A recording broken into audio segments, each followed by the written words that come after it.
जिला परजंग ब्लॉक कार्यालय सभागृह रे केंद्र सरकार प्रायोजित ओडिशा मिशन शक्ति द्वारा परिचालित लक्षपति दीदी कार्यक्रम ब्लॉक अध्यक्षा शर्मिष्ठा दलबेहरा अध्यक्षतार अनुष्ठित हो जाइछि।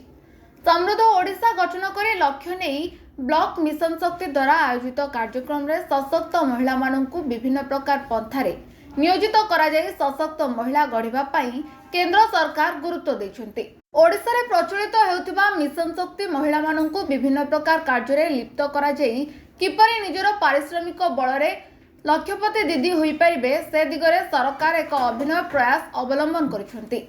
एही परिप्रेक्षी रे ढेंकानाल जिला परजंग ब्लॉक कार्यालय परिसर रे आयोजित कार्यक्रम रे ब्लॉक रो समस्त एमबीके सीआरपी सदस्य माने उपस्थित रही महिला मानक पई केंद्र सरकार जो योजना प्रणयन करछन्ती ताहारी उपरे वीडियो कॉन्फ्रेंस माध्यम रे सीधा प्रसारण रो आयोजन करा जायतला। मिशन शक्ति महिला मानकु बैंक माध्यम रे लक्षाधिक टंकार ऋण मंजूर करा जाई सेमानक द्वारा कुकुड़ा छेली माछ बड़ी पांपड़ पनिपरिबा चाष और आहुरी अनेक योजना रे अंतर्भुक्त करा जाई सेमानक जीवन जीविका उपरे किपरि अधिक स्वावलंबी होई परिबे से दिगरे गुरुत्व दिया जायतला। अनुष्ठित कार्यक्रम रे ब्लॉक वीडियो संजय कुमार पंडा एबीडीओ झरणा सामल जोगदेई मिशन शक्ति महिला मानक कार्यपंथा सठिक भावे परिचालित करिबा पई वक्तव्य रखिथिले। कारण कठिन परिश्रम हेउची सफलतार मापकाठी।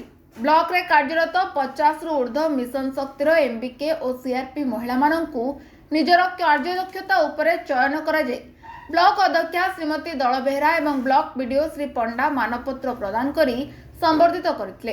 ब्लॉक मिशन शक्तिर मुख्य बीपीएम और LM Niharika Raut BLS Nalinikanta Sahu BLC Sagarika Mishra तत्वावधान रे कार्यक्रम परिचालित होइतिबा बेले सरपंच ज्योत्स्नामयी विश्वाल अशांति राउत बलराम नायक प्रमुख अतिथि भाव जोग देइतिबा बेले ब्लॉक रो कर्मचारी और समस्त एमबीके और सीआरपी मेंबर उपस्थित थिले।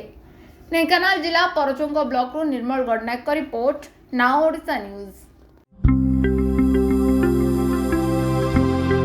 लेटेस्ट न्यूज अपडेट पाई www.nowodisha.com को लॉगिन करंतु।